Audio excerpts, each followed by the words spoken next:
video ini, kita kembali belajar pada tema 5, subtema 1, muatan pelajaran Bahasa Indonesia. Menjawab pertanyaan berdasarkan bacaan. Untuk dapat menjawab pertanyaan dengan tepat, kamu harus memahami isi bacaan dengan cara menemukan semua informasi penting dalam bacaan. Informasi adalah sekumpulan data atau fakta yang diolah sehingga memiliki arti dan dapat dipahami oleh pembaca.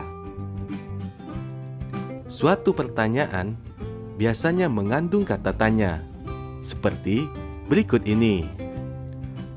Kata tanya apa digunakan untuk menanyakan benda atau peristiwa. Kata tanya siapa digunakan untuk menanyakan tokoh di dalam cerita. Kata tanya di mana digunakan untuk menanyakan tempat. Kata tanya kapan digunakan untuk menanyakan waktu. Kata tanya mengapa digunakan untuk menanyakan alasan atau sebab. Kata tanya bagaimana digunakan untuk menanyakan cara, proses, atau tahapan. Biasanya, jawaban dari pertanyaan bisa tersurat atau tersirat di dalam teks. Jawaban tersurat berarti jawaban tertulis jelas pada kalimat-kalimat dalam teks. Jawaban tersirat berarti jawaban harus disimpulkan dulu berdasarkan informasi dalam teks. Menyampaikan jawaban dan menceritakan kembali isi teks. Menyampaikan jawaban. Untuk menjawab pertanyaan dengan tepat, terlebih dahulu baca dan pahami isi bacaan dengan baik. Cara membaca yang baik adalah dengan membaca dalam hati atau tidak bersuara. Dengan membaca dalam hati, kita dapat lebih cermat mencari hal-hal penting di dalam teks tersebut, serta menjawab pertanyaan yang diberikan. Menceritakan kembali. Menceritakan kembali isi teks dapat dilakukan dengan merangkai kembali jawaban-jawaban yang ditulis menggunakan bahasa yang baik dan berurutan. Menceritakan kembali dalam bentuk lisan, sebaiknya menceritakan dengan lafal dan intonasi yang jelas, sehingga informasi dapat dipahami baik oleh pendengar. Menjelaskan informasi dari teks yang dibaca. Langkah-langkah untuk mengidentifikasi informasi dari suatu teks yaitu: 1. Perhatikan judul teks. 2. Bacalah teks dengan saksama. 3. Temukan semua kata kunci dalam tiap paragraf. 4. Pahamilah kalimat utama yang mengandung kata kunci tersebut. 5. Semua kalimat utama yang kita temukan merupakan informasi penting dari teks tersebut.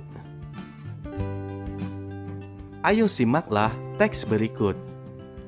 Tuanku Imam Bonjol yang memiliki nama lengkap Muhammad Shahab merupakan salah satu pahlawan Indonesia. Beliau lahir di Pasaman, Sumatera Barat pada tahun 1772 dan wafat di usia 92 tahun tanggal 8 November 1864. Peto Syarif adalah panggilannya ketika remaja. Saat dewasa, beliau terkenal sebagai pemimpin yang tegas menentang penyimpangan ajaran-ajaran agama di Sumatera Barat. Jadi, informasi penting yang bisa kita ambil dari teks di atas adalah: nama lengkap Tuanku Imam Bonjol adalah Muhammad Shahab. Informasi yang kedua, Tuanku Imam Bonjol lahir di Pasaman tahun 1772 dan wafat pada tahun 1864 di usia 92 tahun.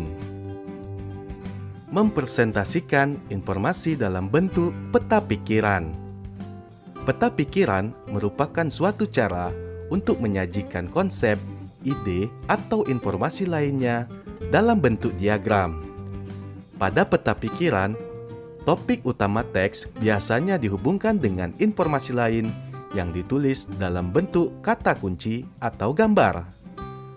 Penyajian informasi dalam bentuk peta pikiran diharapkan dapat membantu kita untuk mempelajari informasi dengan lebih cepat dan efisien.